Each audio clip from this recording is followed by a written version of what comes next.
So, Salomé, where are There I we? am. We are outside of DC, a place that I have been living for like 2 weeks now. I've been here a few times before. I stayed here for like 3 months around January, and I just came back, and this is where I am for now. I've fled LA, and so DC is the next place that I'm going to be in for a while. Okay.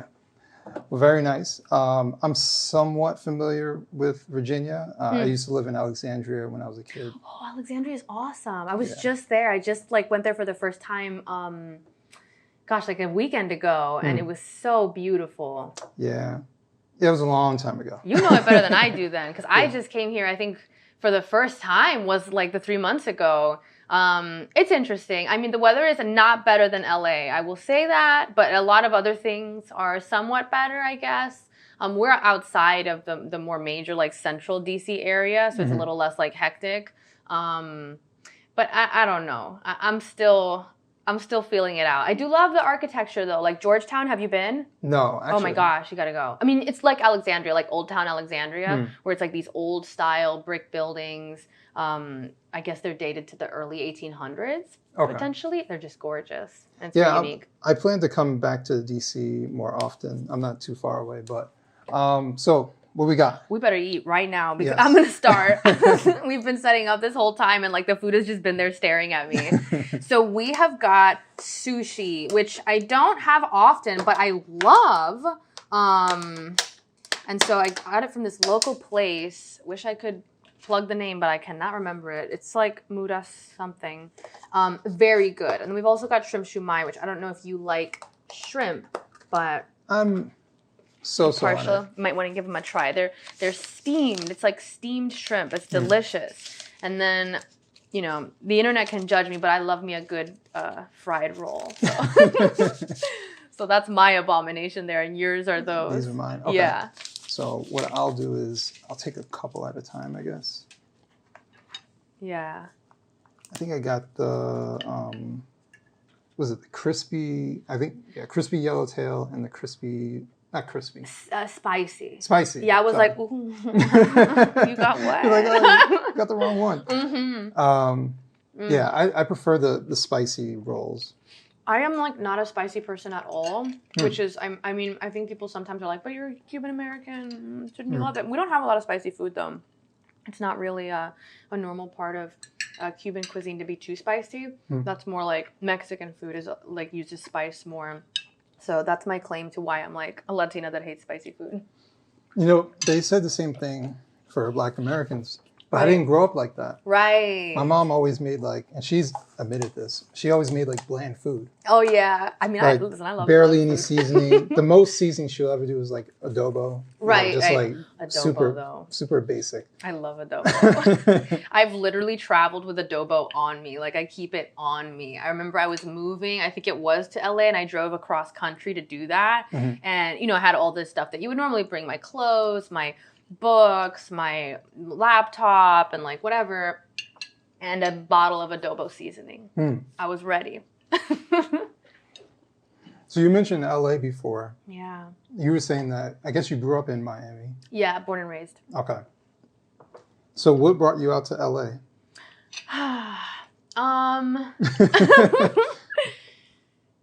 Well, I guess, I mean, part of it is just like I wanted to date someone that was in LA. Oh, okay. And it was like, I was at this time in my life where it was like, time to move. You know, I was born and raised in Miami. So it was either I'm going to go to New York or I'm going to go to LA, because those were the two places I knew anyone at all.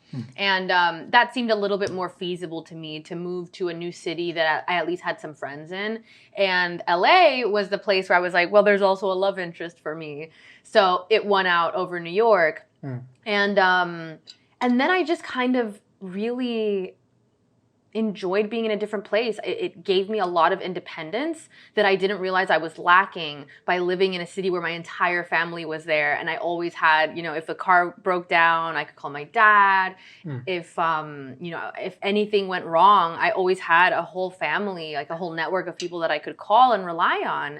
And in LA, it was like, if the car breaks down, you got to figure it out. you know, everything that I had to do, I just had to figure it out because there was no one there except like my other friend that was my age and also was like, my car broke down, I don't know what to do. So we were not necessarily relying on each other in the way that we could rely on family and our parents. So LA, I mean, I do advocate moving away from home, at least for a time, you know, because you don't realize how much independence you might not have when you have an entire network of people that you can rely on. And it's not that that's bad, obviously. Like, I think that's something I crave now. Now I want to be around family more. I want to be around friends. Like, I want to have that whole community. But I really needed that time where I had to make friends if I wanted them. I had to make connections if I wanted them. I had to create a life for myself if I wanted it. You know, I couldn't just rely on like, well, on Sundays I go see my family. Well, these are my friends since high school. You know, I had to be more intentional in how I created my life when I was starting over in a new place. Yeah. And I can vibe with everything that you're saying because I moved to Nashville by myself. And I was supposed to move there to be there with a friend, not a love interest, but an actual friend. And that didn't work out immediately. Wow. I found out he was lying to me about a whole bunch of stuff. Oh, no. Yeah. Oh, my I've God, written the about drama. it once, but Really? Oh, yeah. that's great. Um, But that's part of the process. That's part of learning as you move away and make plans to kind of like go out on your own and do something, is that you find out like, oh, you better be sure about who you're doing it with. Things like that. Yeah. That's great. But so what kind of work did you end up doing while you were out in LA though? Because I know it's all entertainment and, you know, that's the... Right.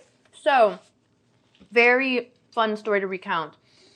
My first, I guess, like longer term job was working at a dog hotel in Miami. Oh. Very out of what you might think, you know, of what I do now, right? A lot of like manual labor work, like literally working with dogs, physically moving them, feeding them, also running the business side of it. So working with customers, doing all that. And then when I moved, partly I was able to move because I started doing remote work. But my first remote job was teaching English to Chinese kids online with ungodly hours. Like, I would be teaching at like 5 a.m. Until like 9 a.m. And it was great because it was from home though. And so that was my first taste of that kind of freedom where I can make money, I can work from home, I can now choose where I want to live. I'm not tied to a location. And so I was doing that for a while. And then at the same time I started doing that, I realized, like, I don't know what it was that got me to do this, but I just kind of had this feeling like, oh, you know, I could do freelance writing. I could probably offer my writing services. Like, I'm a good writer. I write articles like for my own interests. I could do that as a service. So I found out about a freelance website called Fiverr, and where you can do like freelance whatever, graphic design, audio engineering, and for me, copywriting. And so I started, you know, I created a little profile and I started doing the whole thing, and then it started really taking off. And so I was actually making more money at that point from doing freelance writing just copywriting, writing articles for businesses, things like that. And then I started also writing artist statements and artist biographies, like these kind of like short things when you go to a gallery, you see it on the wall that's like, this artist started their career doing this, or this artist is working with the intersection of identity and society, like those statements. Luckily I didn't get a lot of those like annoying ones, because I would really, you know, try to write them in a way that was genuinely interesting, because I did have a background in art. Around the time I stopped working at a dog hotel, I started working in an art gallery. And so I got a lot of experience working in the art world through that way, through like the traditional gallery approach and Art Basel in Miami and all of that. Right. And so I started doing the freelance writing a little bit before I moved to LA. And once I moved to LA, I started doing that full time. And that's what I was doing there. I was just a freelance writer. I wasn't doing anything like particularly like in the art industry. I was very self-made in that way. And it kind of blew my mind, because no one told me that, you know, hey, you should do freelance writing. I come from this very like working class background. Mm-hmm. My mom is a teacher in public schools. My dad was the maintenance administrator for public schools. So if they needed to build like a new bathroom or they needed to change like the railings for the disabled ramp, like he would coordinate the projects. Okay. And here I was trying to pursue this like artistic career, but I had no idea how. So I always harbored these dreams of like, I want to be a writer, I want to be an artist, like I want to do creative things, but I don't know how. And I knew that I didn't want to go to art school because I really resented the idea of like paying $30,000 to be told how to draw or something. Like I just was like, I don't need to do that. Like I can read the books, I can learn it on my own. I was not going to do that. So I got my degree in psychology, which I felt like, well, at least then if I want to, I can get the master's and turn that into something from there. Mm-hmm. Whereas like, for me, like if you want to be a writer, just write. I genuinely believe that. Like you do not need to go into debt to be a novelist. Right. So when I was in LA, I was doing the freelance writing primarily. And I started dating a different guy, not the one that I went there to date. Yeah. That didn't work out. And that was a real like important event for my life then, because it was such a terrible heartbreak for me that it really kind of just shook me in a way that changed me a lot. It was a very painful breakup. And but nonetheless, I started dating someone after that was a business owner, and they helped me realize how much I was underselling myself, how much I was undercharging, all these things that I could do with my freelance writing that I wasn't doing and that would make it way more successful.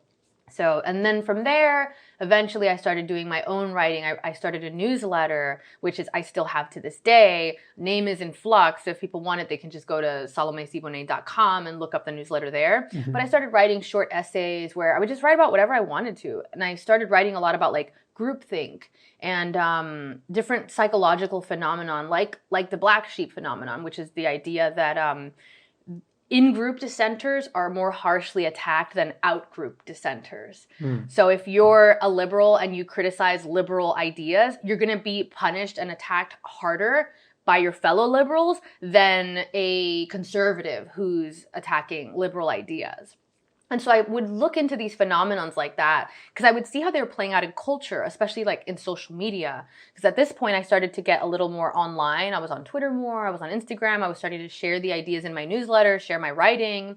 And that's kind of how I started to form the voice that people know me for now, my writing, my speaking, all of that. Okay. That's very interesting. It's been a long journey. No, because I felt that. Getting ridiculed more from within the group than outside the group. Mm-hmm.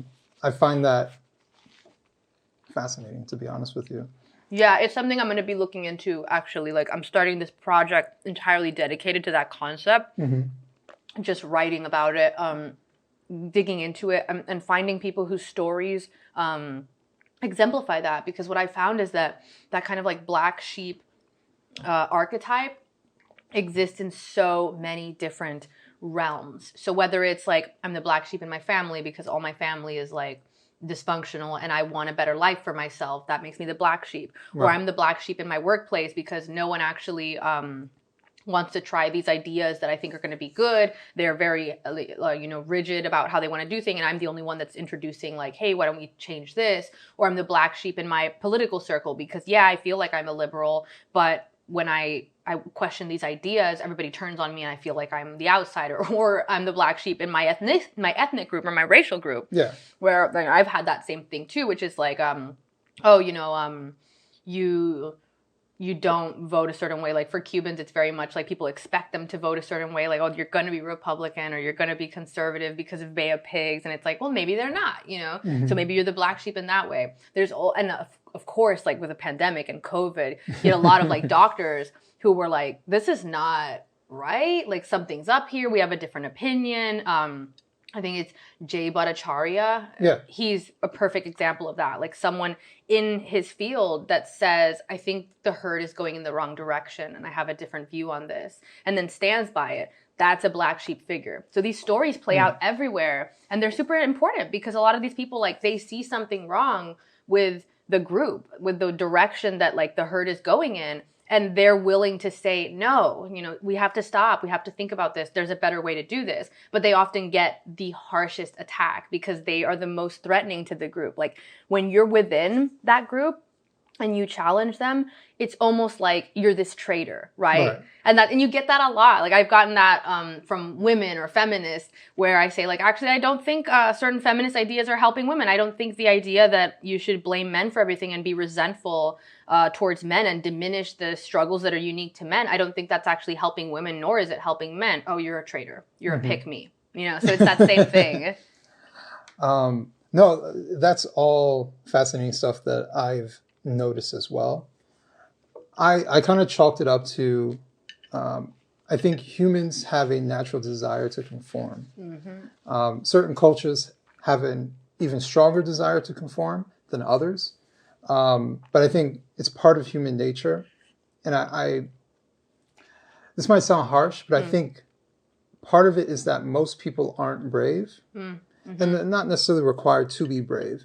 And it takes a lot to stand up and, get shit from people for saying something that actually should be said. Right. Like how you described criticizing your own. The way I've seen it is that for me, I can't speak for everybody else. Some people are more malicious, so I can't speak for them. But for me, I criticize my own, let's just say my own, because I care. And I kind of feel like if you love someone or love something, you would talk about the flaws. And I'm very analytical. I have an IT background. So like either something works or it doesn't work. And for me, it's like, well, why would I let something not work if I actually want it to function? And that's kind of how I see politics. So, for all intents and purposes, I'm placed on the political right. So I'm like, all right, well, the right is messing up here, here, and here. How come no one is talking about this? And then when you say like, hey guys, you guys would be so much better if you fix this. They're like, there's nothing wrong. Yeah. It's like, oh, wow. There's always things wrong. Then why aren't you winning? Like, why are you having all these problems? Why are you constantly like embattled in the culture war and saying like, things are going to hell? And it's like, I thought there's nothing wrong. Right, exactly. Well, actually, there's nothing wrong with us. Right. So we have nothing to fix. Everything is wrong with them. So when you point out like, but that doesn't make any sense. Like there's a couple of things. When they say stuff like, they voted for this, or even more so like the concept that as to why Black Americans don't vote Republican. And I say, well, I mean, what's the option? And so they're like, well, we would never, then all the excuses come, like we would never win, this wouldn't work. But I'm like, okay, maybe you're right, but you can't make that claim if there's no competition. Right? And the same thing goes for like rural areas don't have Democrat opposition either. They're one party, but they assume that, the rural areas just want to vote Republican. I was like, yeah, but they don't have an option either. And nobody sees how our country is very much so regional, it's class oriented, and it's purposely structured that way. You can't tell me that Republicans haven't been in cities like New Orleans and as a mayor, Chicago. I mean, the list goes on throughout the country in all these major cities for 100 years. You can't tell me that's all by accident. That these people just love them some Democrats. Like, come on. Like something's not working. Something's not working. Something about the system is producing a certain outcome. I'm very into this idea because like it's a pragmatic way that you're describing looking at things, which is like, does it work? I don't care about the story. I don't care about the narrative. I don't care what side that my questioning puts me on. I see that something doesn't work. Why isn't it working? And for me, a lot of the time, and I bring this criticism to almost everything, which is just like, so you have these ideas that like, we should tax people more because then we can provide more services and people will be happier and society will be better. Where is it? Where is the outcome? Because we're doing that. We have higher taxes and you have these increases regularly. You have a government that's continually racking up more and more debt and spending more and more, but the outcome isn't there. So it's like, okay, I'm glad that you want people to be happy, but we have to talk about whether that is actually materializing. Right. And you have this in a bunch of different things, like whether it's feminism or whatever other type of politics. Like, I mean, leftism does this a lot with the idea that like, no, we need to, push on this idea of viewing everything through privilege, and we need to do, these diversity initiatives and all these kind of things that it's like, this is going to make it better. This is going to make people less racist. This is going to make people more accepting and more compassionate. But when you look around, do you see that outcome? Or do you see the opposite? Do you see people actually becoming more divisive, more hostile, more aggressive, in some cases more racist and discriminatory as a backlash to these ideas? So it's kind of just like, at what point do you say, okay, it's not working. Yeah. Maybe we should reassess this strategy. And I'm a big believer in that if you continually get a certain outcome from a certain strategy, the strategy is functioning. It's meant to produce that outcome. So you can say that like, no, but we're trying to get this outcome. We just keep getting outcome A. If the strategy continually produces outcome A, it is working for what it's desired to do. Right. You need to change the strategy if you want a different outcome. And to add on top of that, what they'll say is, well, listen, it's not producing the outcome because the opposition is stopping us. Right. And I'm just like, but that's not true. Like places like California. Right. It's a one-party state at this point. And I'm like, you can't tell me that everything that's happening is because of the few Republicans that exist there. Like, come on, please, you guys do whatever you guys want there. Right. So everything that is happening politically is by design. And it's either you purposely did it this way or the things that you're trying to do aren't working. And so now you're blaming someone else so you don't get the finger pointed at you. And so you don't have to reassess. Right. Like there's something really hard for people in admitting, one, I think people are not honest about their goals anyway. Because I think that a lot of people say that, oh, we want an outcome, that we want more compassion, we want more equality, we want more whatever social good. But it's like, I don't know, because the way I see you act, the actions I see you take don't match up with that. I want more compassion, so I constantly denigrate these different groups because I think they're bad and they're in the way of compassion. So I'm going to be non-compassionate towards certain groups as a way to be more compassionate towards other groups. Right. I don't believe you. I don't think that you're actually after compassion. I think in some ways, like, we can view the world a lot more simply. And we've gotten to this place where everything is so intellectualized and complex. And it's like, oh, I have these theories and actually I have this philosophy and ideology. And yes, it looks like this, but really it's this and it's that and it's this and the words. And we got to change the definitions because actually that word doesn't really encapsulate what I'm trying to say. And it's just like, how about we just look at the actions and the outcomes? And like, I genuinely believe that if you look at actions, you get a lot more information that if you listen to all the words and the explanations about, well, this is what the actions are supposed to do. This is what I want the actions to do.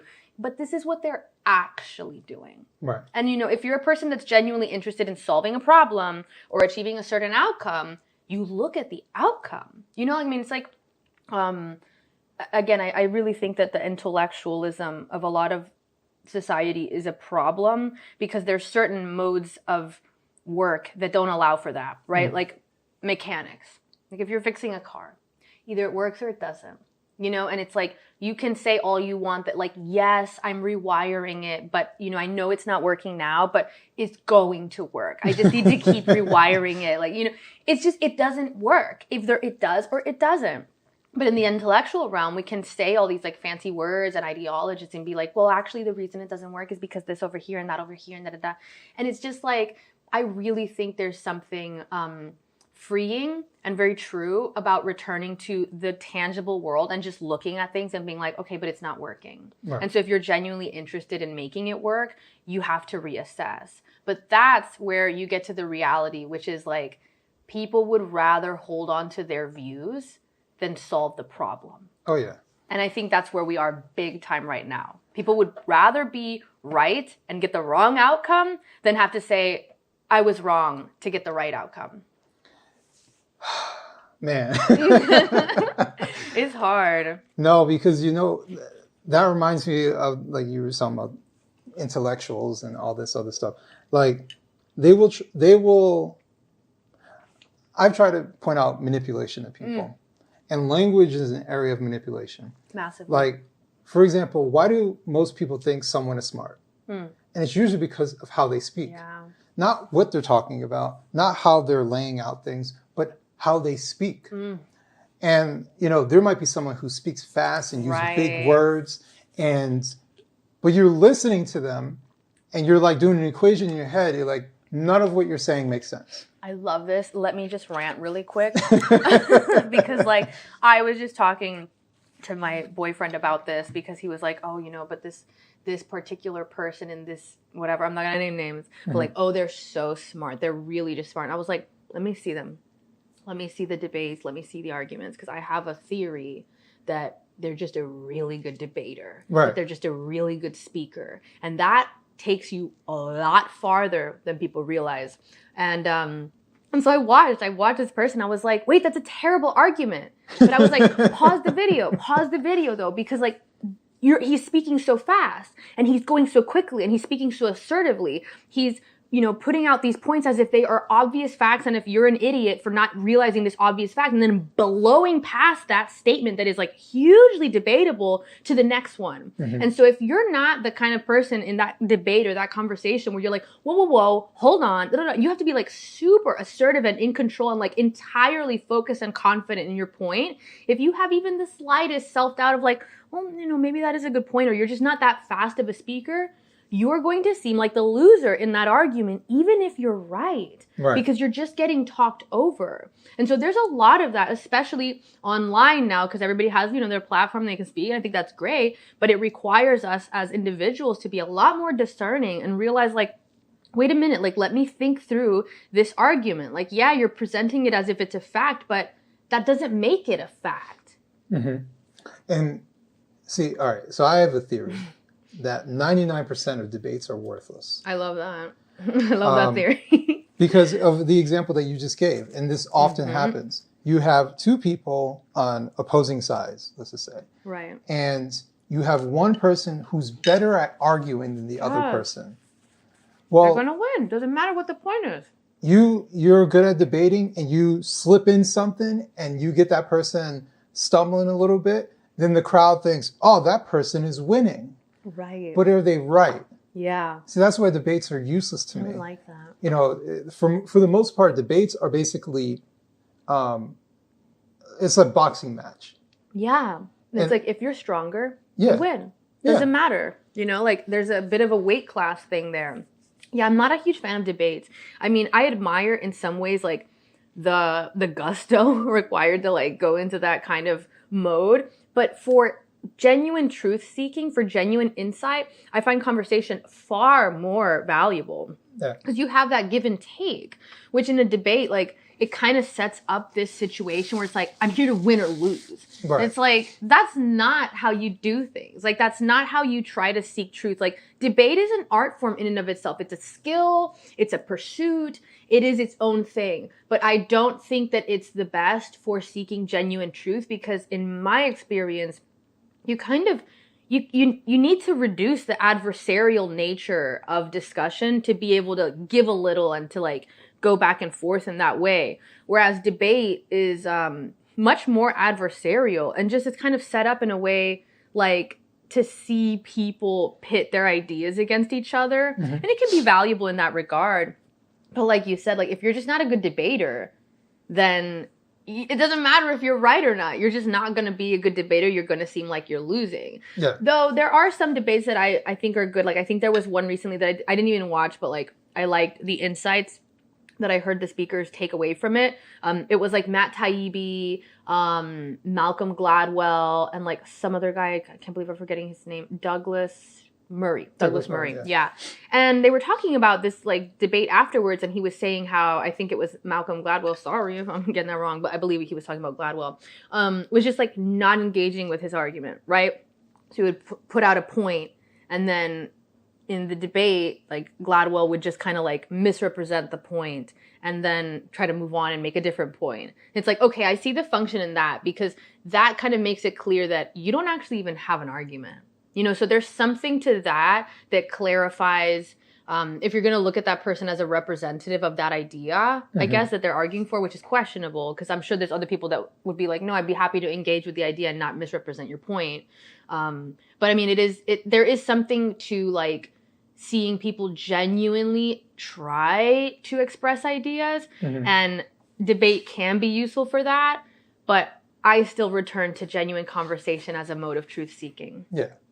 And to be honest with you, much of the political discussion, especially online, is not about who's right and wrong, but who appears right.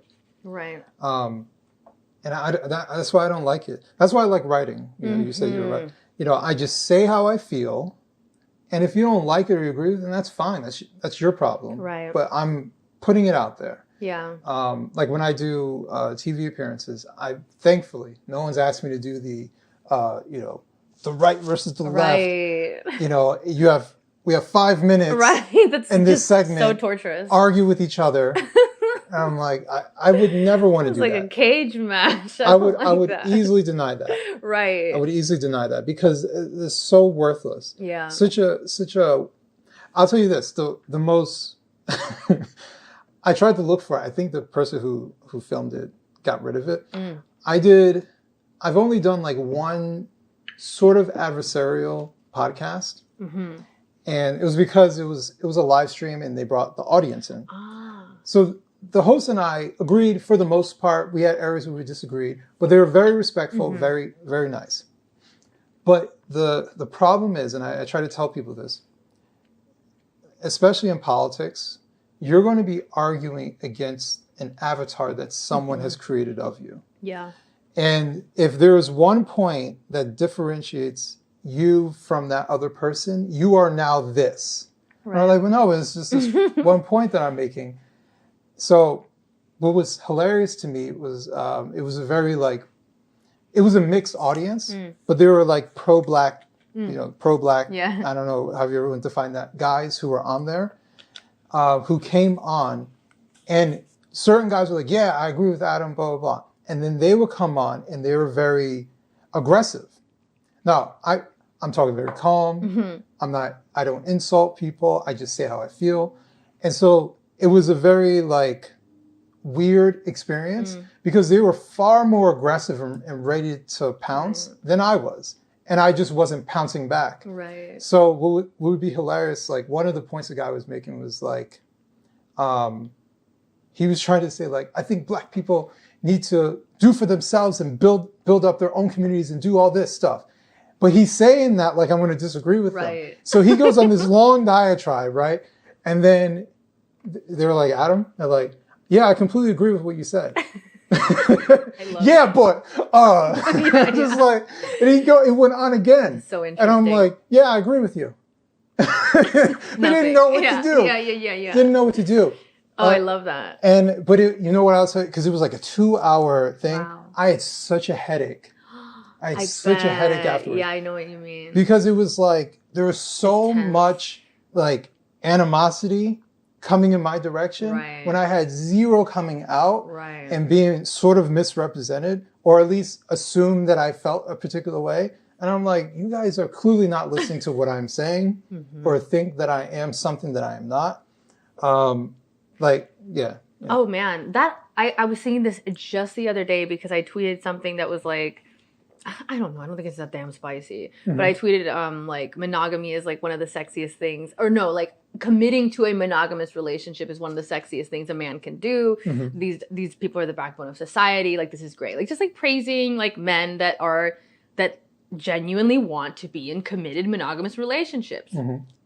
Doesn't seem crazy to me because like I know that there's a bunch of women at the same time that like, men don't want to settle, men don't want to do, men don't want to like commit. It's like, okay, then don't, like, I'm just saying it's great when they do, you know. But that tweet went pretty viral, surprisingly to me, because I was like, nobody's going to care what I'm talking about this. But that was a huge mistake. Like, of course, you talk anything about men and women and it's like, it's going. Right. And the interesting thing to me was that as I would look through the replies, I was just like, who are you talking to? Like there would be all these tweets that are like, yeah, but y'all don't want a man if he's like this. Or, yeah, but she's only saying this because she is alone and doesn't have a partner and she's in her last, fertile years. And I was like, who? How do you, what, are you outside my window? Like, how do you know this about me? Like, where do you think you've gotten this information? Who is y'all? Like, what group did you just place me into? Mm-hmm. And so it's like all of this projection. You are just like, from one tweet, someone will assume my entire life and group me into a massive group of people, like all women. And it's like, look, obviously we have some things in common, but it's not that easy. You don't know me. You don't know necessarily whether I represent all women or like how that would even be, on what elements I'm, representative of most women. You don't know me.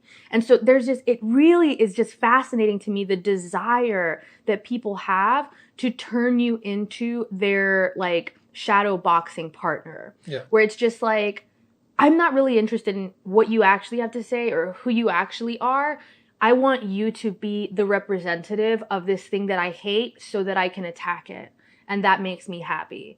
And it's just like, it's a weird experience to be on the other side of that, because you're just like, you're not talking to me. Yeah. Like, you're not even seeing me. And it's so weird. It's like you're like standing behind like, like those carnivals that would have like a funhouse mirror or something. And it's like I'm standing behind the mirror and people see like this warped version of me. And I'm like, but actually I don't have 6 arms in real life. Or like, actually I'm not whatever monster, crazy representative of some ideology that you think I am in real life.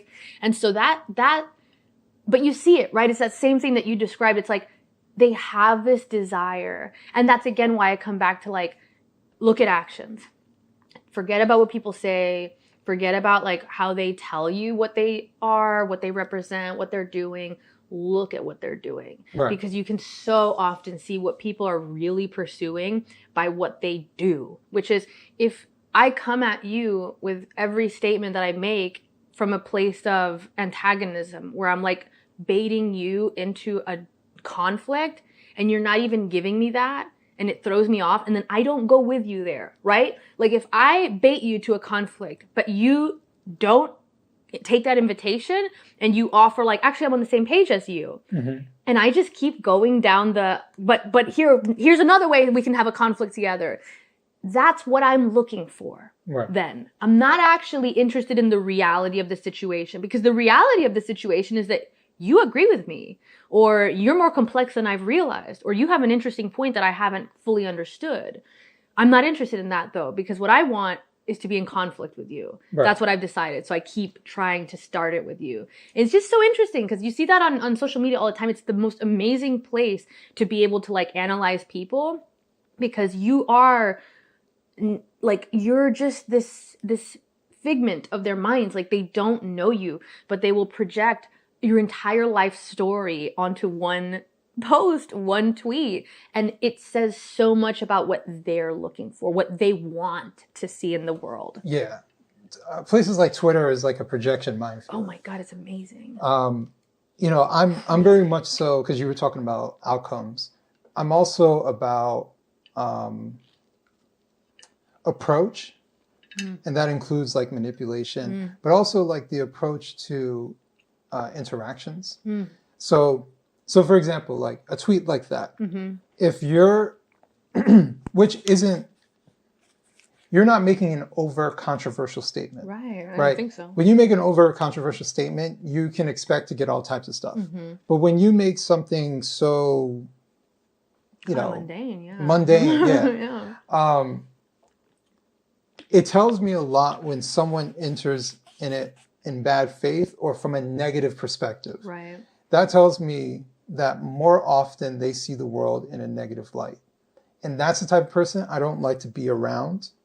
And so that's why, like, if I put out something positive, then you have something negative to say. Like, this isn't even like it's only positive for this people. This is a generally positive statement. Right. And your approach is to say, yeah, but, and I'm like, you want negativity. Right.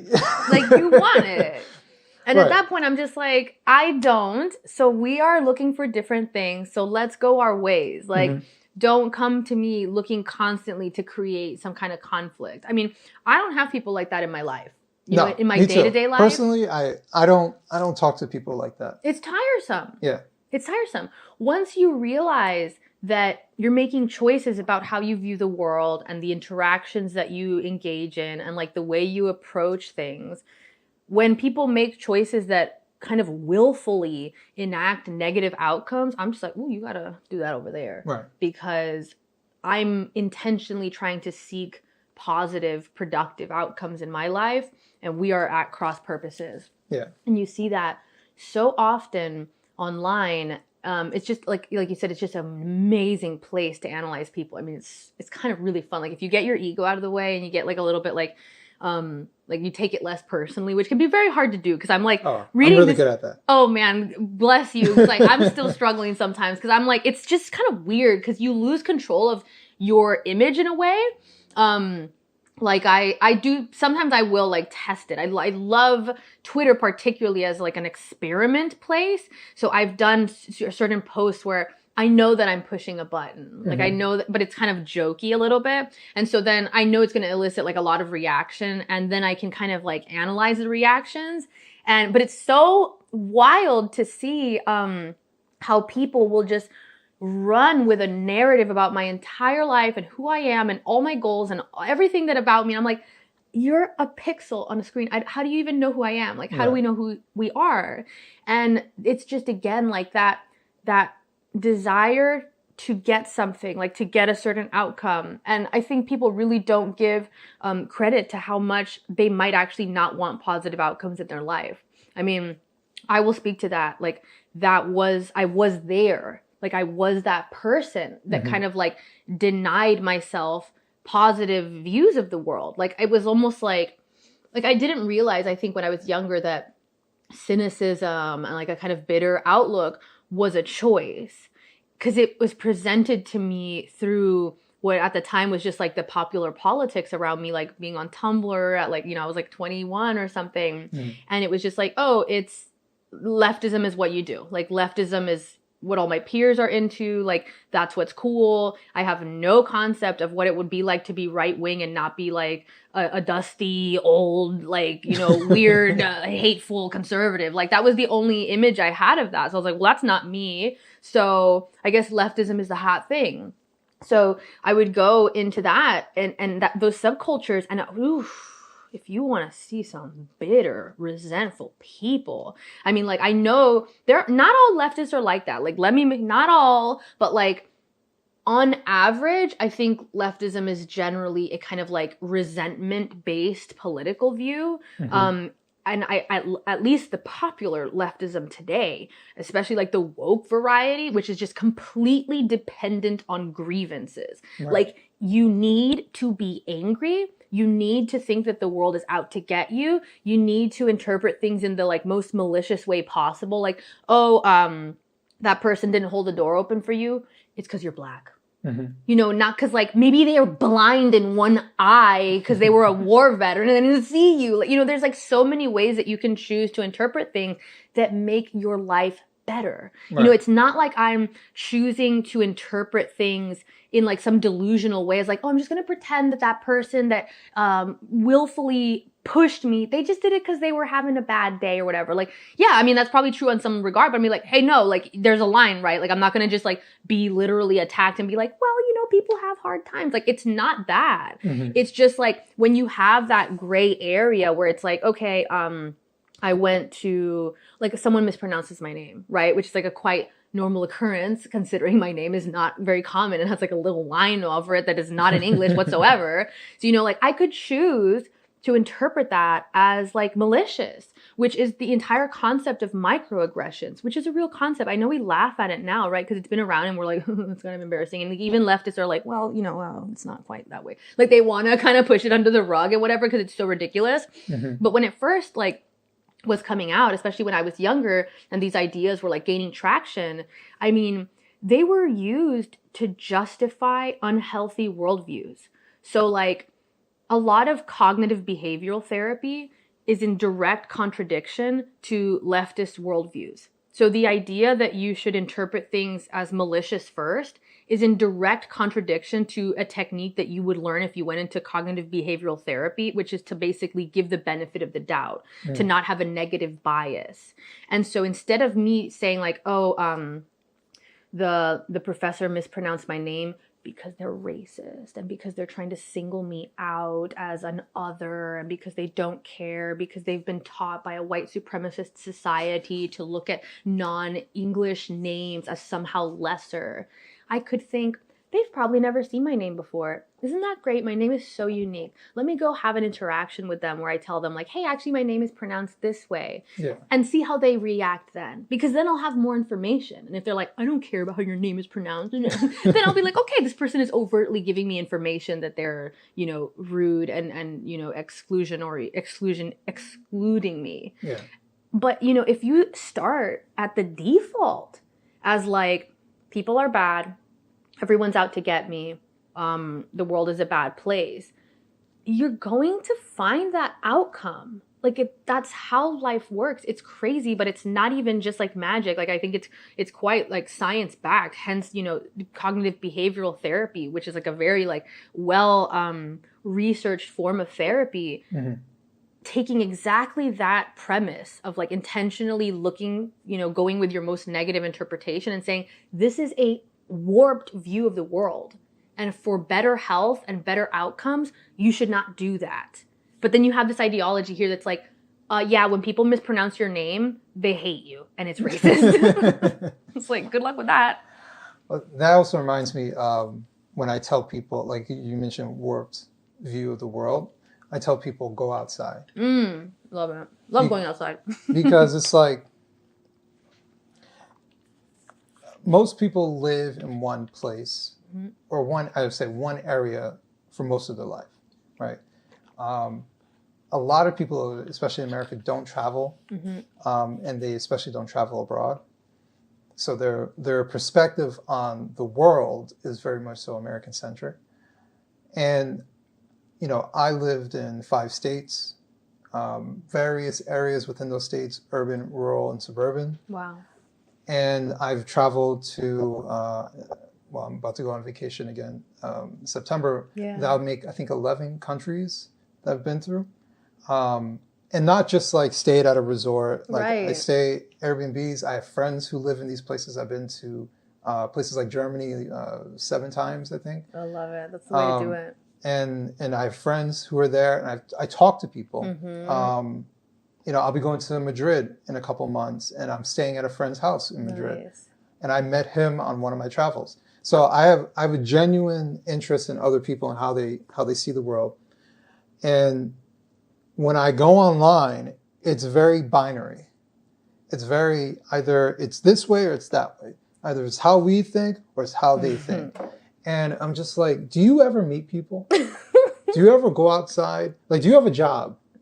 Like, when you're at your job, are you this miserable? Right. Do you talk to your coworkers? Like, do you actually have a conversation with your coworkers? Do you go out for a drink after work with these people? Right. Because I've worked in mixed environments. I've worked in environments where I'm like one of a couple guys. So I've been surrounded by women. I've worked in predominantly Black work environments. I've worked in predominantly Hispanic work environments. They're all different, but they all have some sort of like central thing that they're rather normal. Right. Like they're not highly ideological, trying to break down the, the little specifics about why this happened. They're very much so just like coming to work, trying to have a good day, trying to have a good time. One person might have a bad day. Right. This person might have a blow up. Y'all will laugh at some shit. Yeah. Like that's what life is like when you get off the internet. Yeah.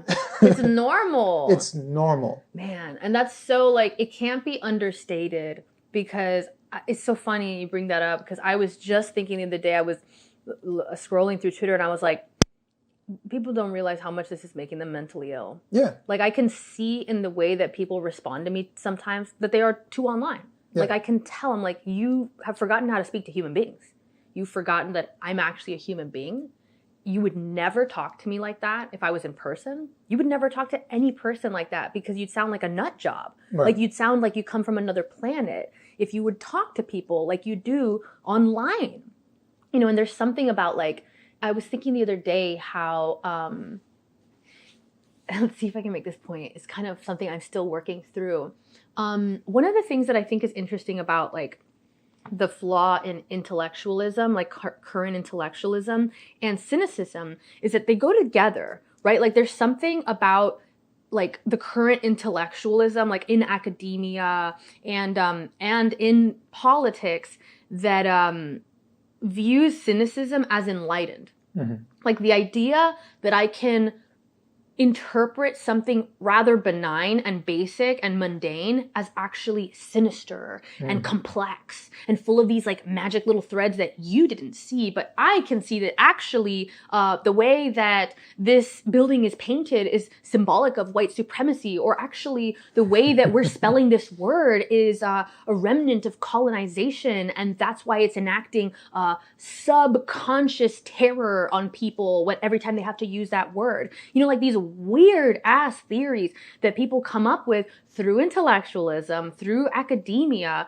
that take something rather benign and turn it into something sinister and malicious that, oh, now we have to do it differently, or we have to reject it, or we've got to denounce it because actually you just found out that giving your girlfriend flowers is sexist or whatever. Mm-hmm. Like the most basic things, we find a way to turn it into something cynical and bad through this kind of like, fancy intellectual exercises. Right. And the interesting thing to me is that a lot of this seems like some kind of game, right? And I know Rob Henderson has spoken about the idea of luxury beliefs, that like some ideas are specifically held as a way to differentiate between class, which is like, oh, you don't know about white privilege? You're just not as enlightened as I am. Let me educate you. Right. It's like, I don't think I want your education because it makes you miserable. It makes you unable to see people as normal people. You're navigating the world in this complex, dark, sinister framework that makes you weird and unhappy. And meanwhile, you're telling me that the fact that I like don't see color, or that I'm like, well, every human is an individual and I treat individuals based on how they treat me first, that I'm like a naive simpleton, right? That I'm like, oh yeah, you're from a bygone era. That doesn't work anymore. It's like, oh, I'm sorry. Are you more enlightened than actual Martin Luther King Jr.? Mm-hmm. Like, did you figure something out that like the idea of judging people by the content of their character, this is for simpletons. Like that's for dummies. Right. You know, what's really enlightened is to judge people by their group attributes first, and to create a complex power hierarchy where we try to fit everybody in based on like where they are on that hierarchy. And it's like, well, actually you shouldn't talk on this issue because you're part of this group. And if you're part of this group, you have a different experience, which means you'll never understand the experience of so-and-so. And it's like, that sucks. Yeah. Like that just kind of sucks. And so I think that there's something interesting about like, let's see if I can phrase it in a nice way.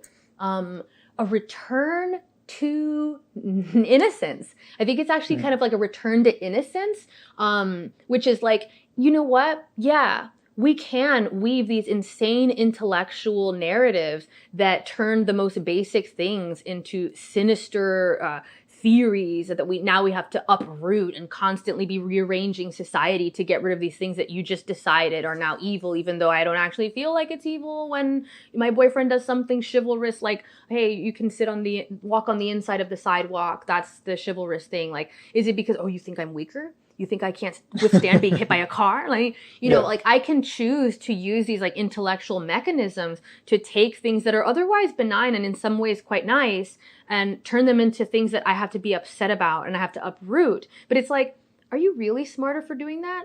Are you really smarter for taking things that the outcome of is not actually negative, is not actually negatively felt, but then deciding it's negative, and then choosing to react to it as if it's negative, and thus creating a problem for yourself where there wasn't one before? And it's like, there's something about like real world life, right? Where we have these like mundane conversations about the weather, or like, you know, you're in a workplace and you're just like, oh, I'm back to work again. Like, oh, you know, like the kind of like basic complaining that you do when you're like, oh, I don't want to be at work today or whatever. And like this kind of normal people behavior that's not filtered through all of these like academic, intellectual lenses, that's in a way more enlightened, because it's like, you know what? Those people are happier. Yeah. The people that don't know about, like, well, actually, I should be, my job, my boss is like an oppressor, and, you know, I should be looking at all the dynamics, because the fact that I'm a woman and I do a lot of answering the phones, like, oh, maybe that's actually because, like, of a sexist thing, and maybe I shouldn't want to be answering the phones at the job. And it's like, what do you want? Right. Like, what outcome do you want? Like, what experience of life do you want? And so in a way, it's like, the most unenlightened thing you could do is choose to view things as negative when they aren't that way. You know, I've been feeling this way for quite a while. Very intelligent people can think themselves into doing very dumb stuff. Mm-hmm. And that's what I've been seeing, especially for like the past few years. You know, you have people who can handle complex concepts, but they're completely unable to see very simple things. Right. And so they just think themselves into doing idiotic stuff. And it's, for me, it's fascinating to watch. Yeah. Right. You know, Sam Harris is someone recently where everybody's going after, but like, intelligent person cannot see beyond something so simple. Don't get me started on Sam Harris. Don't get me started.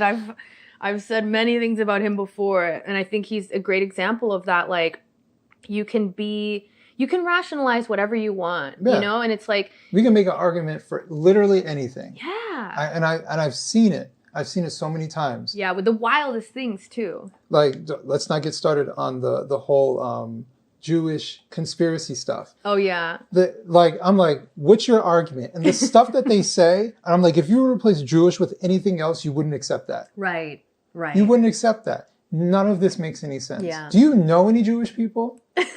Like, exactly. It just. Yeah, it's like you're arguing from like preset premises. Like you've already decided what your outcome is, and you're doing the fancy legwork to justify it. I mean, you see this stuff with leftism all the time. Like they'll talk about like, oh, actually, why children should belong to the state, and why actually like parents are oppressing their kids, and it's like, log off, log eternally off. Like just walk back into the earth, let your feet touch the ground, listen to the birds, feel the air on your skin, and no longer feel the need to talk about why, like, oh, actually, if you address someone as sir or ma'am without knowing beforehand their pronouns, you're doing a violence on them. And it's just like, you need to look at the real world and like touch grass, which is one of my favorite phrases. It's genuinely real. It's definitely real. I think there are... I think it's very important to not only look at the outcomes, but look at how happy people are. Right. I think, like, that's why I stopped listening to what people say, and I look at their behavior, right? And that's a lot of what you talk about leftists. They say one thing that sounds amazing. Like, I try to tell people, like, I would do everything that leftists say if it actually worked. Right. Because it sounds amazing, the outcome that they're trying to create. Exactly. But it doesn't work. It actually creates the opposite outcome. So that's why I don't listen to these people. Yeah. You know, they don't finish, you know, whereas somebody else might have a better idea. Yeah. But I also look at how miserable so many of them look. And it's not just leftists, just to be clear, but anybody. I've talked to people who are on the right who get mentally entrenched in this, whatever it is. And I've met them in person. I've been to conferences and stuff like that. I've talked to them, and I'm like, oh, you're down the rabbit hole, like, and you're not willing to come out. And I'm just like, man, like, go outside and talk to some people. Yeah. Because I feel that's the other part about social media and the internet, is that it allows for people to isolate themselves physically. They think that they're being exposed to the world, but really they're alone. Yeah, you're with a bunch of other weirdos. Yeah. Like, a lot of people aren't even online yet. So it's like, it's a good thing to remember that a lot of the world is literally not online. Yeah. Like, they're not posting. And a lot of the world that has made an account on Twitter, they posted once and then they never posted again. Right. So it's like, there is, like, the population, like, if you think about it in terms of sample size, right? Like, when you do research, you take a sample size and you say, okay, we've taken a sample, let's study this sample to see the outcomes. Okay, if I sample a bunch of, like, psychopaths, I'm going to have a specific outcome than if I sampled a bunch of like mentally healthy people, right? So I can't generalize and say like, well, these are 10 people, so I'm going to be able to generalize the outcome of researching these 10 psychopaths onto the rest of the world. No, your sample size is incredibly skewed. Like the people you're looking at are different in particular ways that makes them not generalizable to the, general population. Twitter is that. Like, and it's hard to remember. Like, it's hard to keep that in mind because we're human beings. Like, we look at the world and we judge it. We make judgments about how the world is based on what we see, based on what we experience. So if you spend like hours every day experiencing some weird shit every day, you're going to think the world is like lost and screwed. Right. And I mean, it's the same thing with the news. Like I remember, when I was younger and I would see my parents watching the news and it's like every day they're like, everything's on fire. Everybody's getting shot. And I was like, where? Where are they? And of course you can kind of like make fun of me and be like, oh, well, just because you didn't see it doesn't mean it didn't happen. But it's like, but also it's kind of true because we don't like the way that media makes us able to experience things that we will never actually experience is something we're taking for granted. Like there are incidents of crime and natural disaster that I've seen on the news multiple times that I will never experience in my life. I don't know, maybe I'm wrong, but like, I may never ever go through a tsunami. But like I've actually reacted to one and seen it and seen the devastation because of media. Before that would really never happen. And so now I can do an even more insane equivalent of that, which is like have interactions with people and look at people through something like Twitter or TikTok or whatever it is. And then that's my real experience in a way because my eyes are attached to my brain. I'm having the experience of what I am perceiving and taking in. But the reality is that like, just because if I choose to watch, horror movies every day, 2 a day, does that mean that I live in a world that is like uniquely filled with serial killers and violence?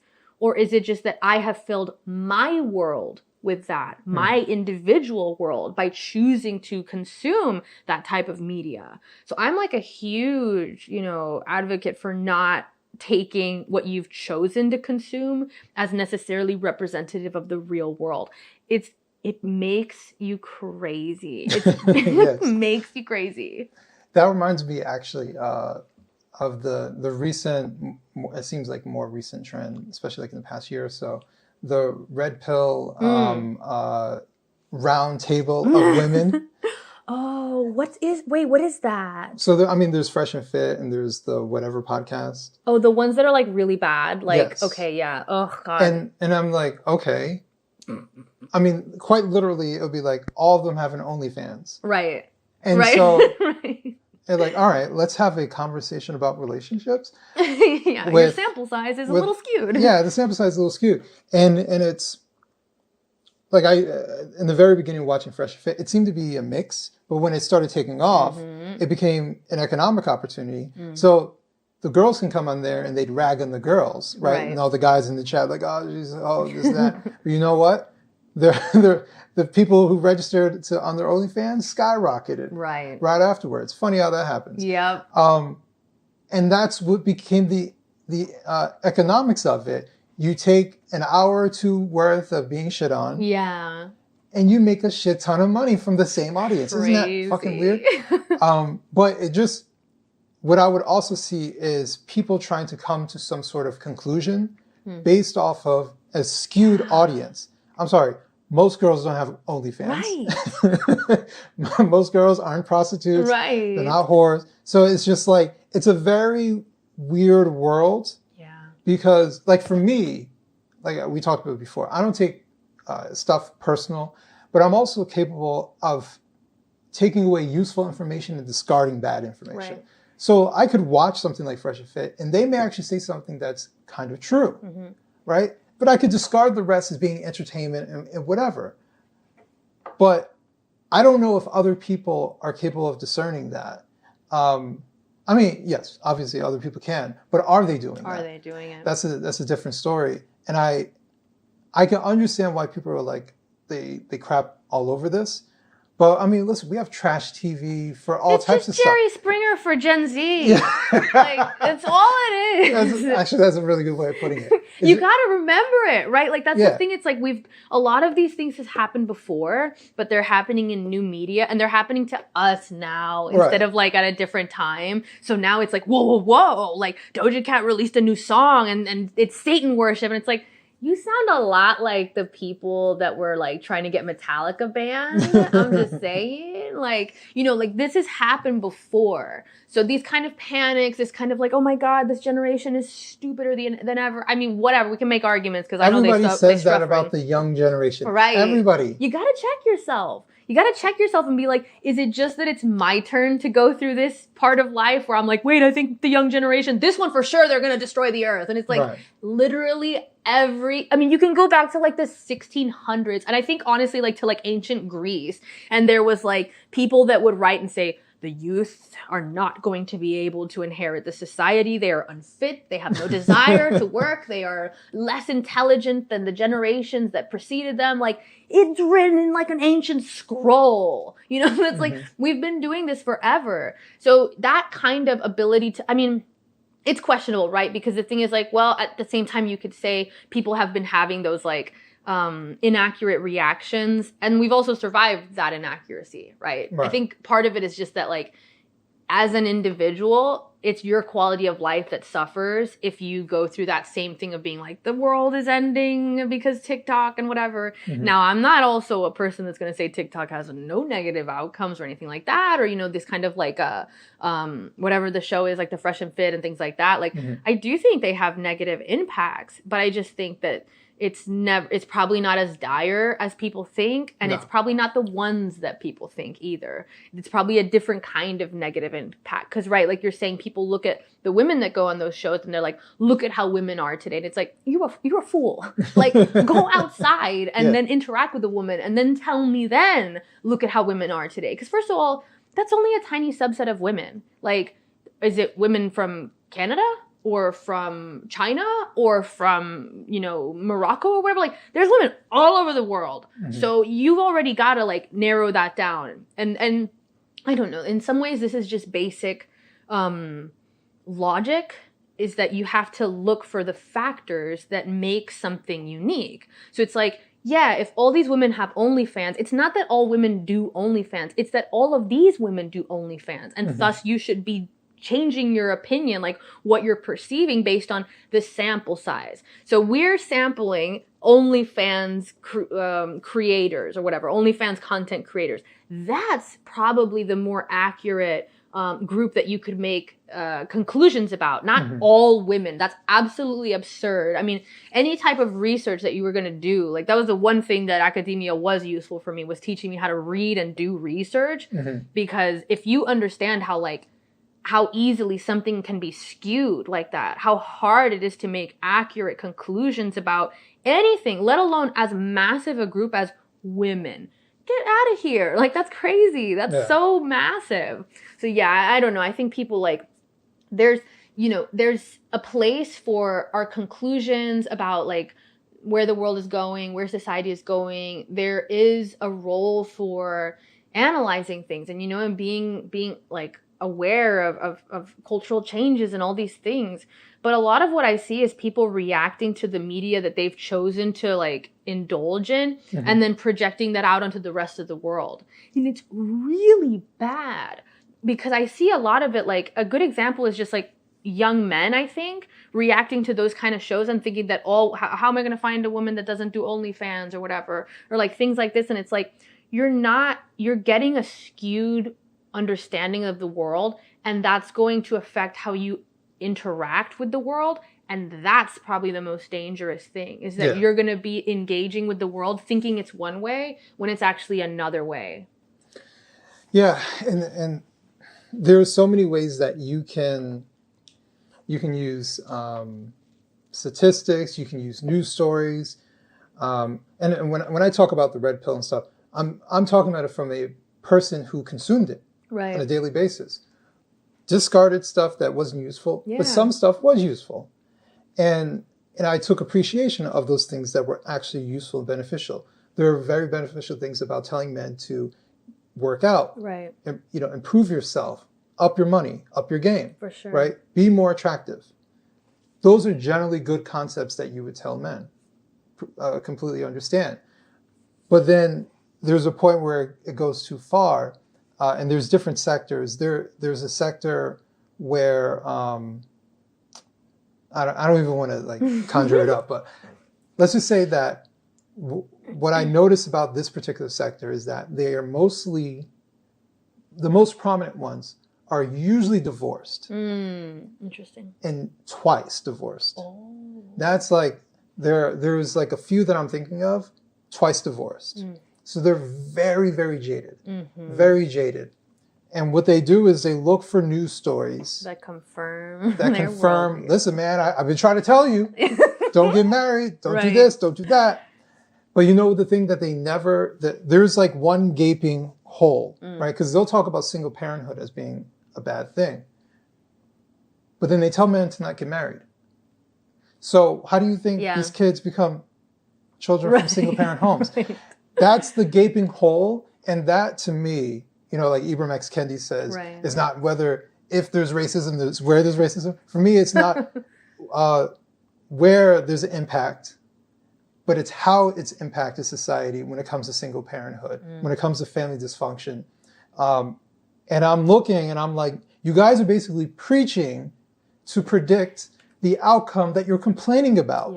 Because what they're really complaining about, if we're to be 100%, they're usually complaining about women who grew up in broken homes, who have some sort of negative view of men, and they take it out on their partners, right? These are women who have all types of, what we would say like social disorders.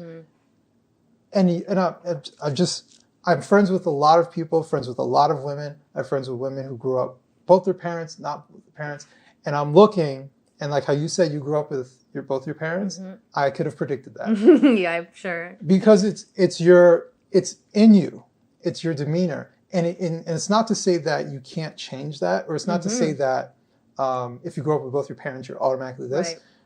Anything can happen to you, and that can change your viewpoint. But what I'm saying is, there seems to be a commonality, unless you work really hard to reverse that. And these men, I think a lot of them, because some of them will tell you the stories. They were cheated on. Women who grew up in terrible situations, and then these guys they were the nice guys who took on the girl who was wounded, and she hurt him. You know, that all these different dynamics. It's like you see it over and over and over and over. And they're preaching to have the same type of outcome for other men in the future, or for the children that they may create for in the future. That's fascinating, because it's like they're still part of the cycle. They're still part of the cycle. Or like when they complain about whores. But then they say, you know what? She's for recreational use only. You're creating harm. It doesn't add up. It doesn't add up. See that, but that's the thing. As someone who wants to, as a man, I want to advocate for men. And I appreciate when there's content talking about men-specific issues. I want this space to actually be good. I don't want to denigrate and say like they're all like this and all like that. I don't want to. But I do feel like there's an unwillingness to see these things, and now there's a lot of money in it too. And so when there's money introduced, no one's willing to change. They're willing to just cater to the audience. They're willing.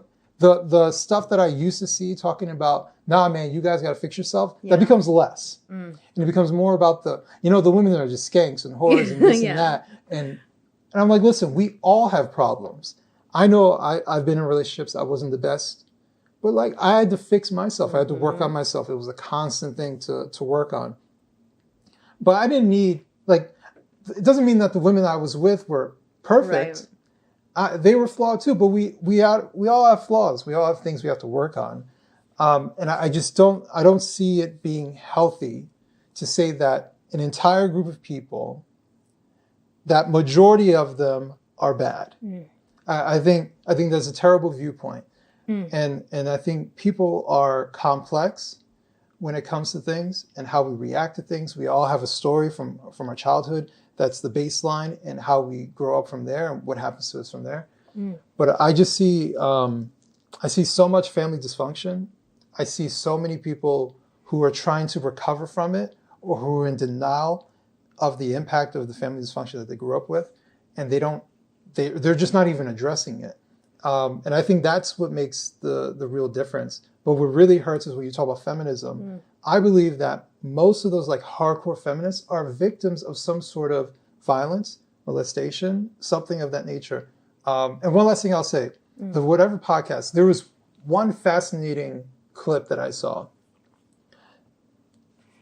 For face value, this girl sounds very shocking when she's saying these things. She's talking about how when she was a teenager, she had multiple boys go in and out of her room to have sex until her parents kicked her out, I think at like 16, 17, right? Oh, wow. And she'd be like in one night.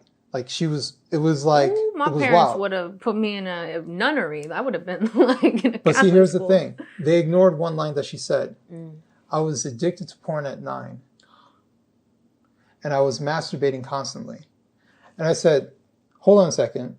What does that tell you? Oh, no. You have a girl who's highly sexual at a very early age, who gets into a lot of risky behavior. Yeah. What are those signs of? Yeah. This girl is, I'm not a therapist, Yeah. but I'm a psychology enthusiast. You have a degree. Yeah. That would be like, boop, boop, boop. Massively. Massive flags. Like something happened to that girl when Right. she was young.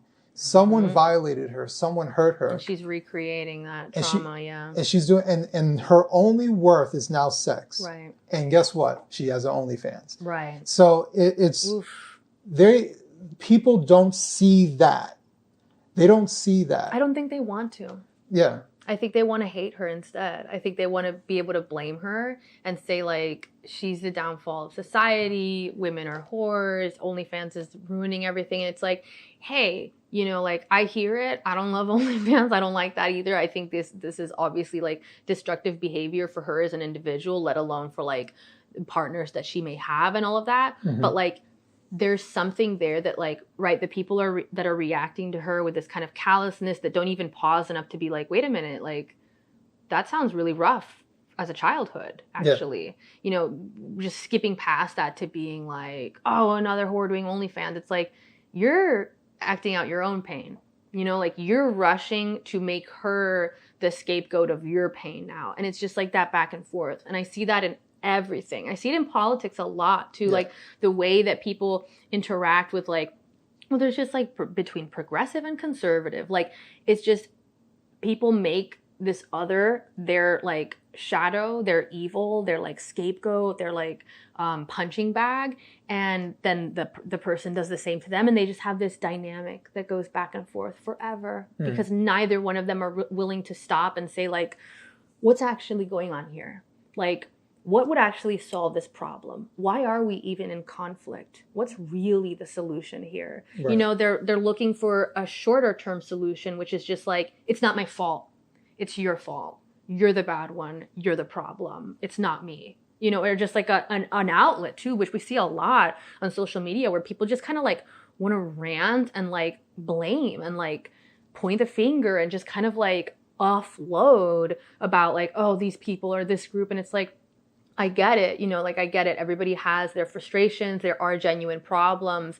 But when you have that perspective, and I love how much, like, we've been talking about, like, if you really want to solve a problem, if you're really looking at the outcomes, like, it keeps coming up in this discussion because I was thinking about it just the other day, which is just like, when I look around at, like, a lot of the people that talk about problems, it's very apparent to me that they're not actually interested in solving the problem. Right. They're just angry about it, and they just kind of want to point the finger at someone and, like, they're satisfied with just blaming. Like, and I, there is a place to say, like, well, let's identify the problem. Like, if there is blame to be had, okay, that's part of solving the problem, right? It's like, okay, here's what's causing the problem, sure. But that's not usually how it's done. It's more of this kind of emotional, like, I want to dump this anger onto this target, as opposed to I'm trying to identify where the problem is coming from, which can be done in a very rational, non-emotional way, as opposed to, like, the certain kind of blaming, which is like, I want to punish someone. I want to point out why someone is the problem because it feels like a release for me. It feels like I'm offloading something. And I see that so much. And I was just thinking the other day how when you really know what it takes to solve problems and like what the process is, which is not a very mystical thing, it's just not as emotional. Right. Like it requires an addition, like you can have your emotions in it and be like, oh, this makes me mad. Why? You know, like it's that. It's that choice to seek genuine insight as opposed to just rush to the conclusion that you have decided is correct and just like keep going with the emotional thing, which is like, men are the problem because they're oppressive and they're the ones that have done all this harm to women that has thus made them into angry feminists. So it's men. That's not a solution. Yeah. Like that's just a dumping of anger, which is fine. That's part of it, maybe, but you have to go to the next step and say like, and now what do we do? Which no one ever gets there. I think part of that is just because of like the way that social media works now, where we're just talking at each other. Like largely you're just talking at people or about them. I mean, like to go back to that experience I have every time I like tweet certain things where it's like, I get this like stream of responses that I'm like, you're not talking to me. Right. You're so clearly not talking to me. And it's so weird. Like I'll have people respond to me, like a reply direct to the tweet talking about me. Like she's just doing this because of that. And I'm like, she's here. Mm-hmm. Like I'm a person. Hi, I'm here. You could speak to me if you wanted to, but you're speaking at me. You're speaking about me. Like I'm this weird object, this representation of something to you that I don't even know what it is because I don't know you. And so I see that lack of desire to genuinely solve problems. And I wish we were better at identifying that, because once you realize what it looks like, the difference between I genuinely want to solve a problem and I don't want to solve a problem. I just want to release my anger. I just want to like, I want a punching bag. It is just night and day. You can tell the difference between who's doing what, who's just blaming and who's trying to solve a problem. And then it's really useful because you can decide, okay, you need to get out of the way. You need to step out of this arena, do the blaming, do whatever you want. But like over here, we're going to seriously try to solve this problem. And then you can just tell the difference between people who are serious and not. And I think that would be very helpful for us. And I think you make a great point with like, wanting to advocate for men and like the fact that it kind of bothers me. Like, I know what you're talking about, this like subculture now where it's like, oh, the problem is women. Like women are bringing down men. It's like, the problem is everybody. Like everybody is the problem. We are all the problem in some way. The real problem is like, are we genuinely trying to solve this problem? Or are we just trying to say like, who is the problem? Right. Because that's just not even step one, basically. Like you're barely in the door of trying to address a problem. If you really want to solve a problem, like you need to be helping people. You need to be finding the solutions. And it's like, that's the difference between what you're trying to do and that what you see a lot of these like kind of, like pundits online now that kind of come up with this like, oh, I'm speaking for men. And it's like, you are like a pseudo cult leader. Like there's a difference between like advocating real solutions and then just like telling people what they want to hear, giving people an excuse for being bitter, which I see a lot in the kind of like leftism that I used to be a part of, where it was like, I had these problems, right? Like I was not very autonomous. I was very dependent. Like I had this like really kind of dependent personality that was like, if I want this outcome, someone else has to get it for me. I can't go after things myself. Like, I just feel like if I want to be a business owner, if I want to be an artist, there has to be some agent has to invite me to write a book, or like someone has to like give me the plan for how to have a business. Like someone has to come and like invite me in. Like I didn't have that kind of perspective that was just like, if you want something, you have to create it. Like you have to be the one to take those steps. I just didn't have that programming. That was something I didn't really learn. And I learned it through being around people who did have it. And instead of being like, haha, well, you're just already lucky because your parents were already business owners. That's why you're different from me. And it's like, what can I learn from you? Yeah. You know, what can I learn that will actually help me take that step? But in the subcultures that I was in previously, like this kind of like online leftist subcultures, I would just get a justification for being where I already was, for being stuck. So it's like, oh, the reason I don't have a successful business, or the reason I can't, you know, break into the like higher level art industry is because like women aren't given the same opportunities, or because I wasn't born rich, or, you know, if I had like some kind of nepotism in my family where it was like, oh, if my dad already owned a business, then of course I would already own a business. And it's like, but is that what you're satisfied with? Like, are you just satisfied with the excuse for being unhappy where you are? Or do you want a genuine solution? Because that's not what those things are. Yeah. Well, this is a great discussion.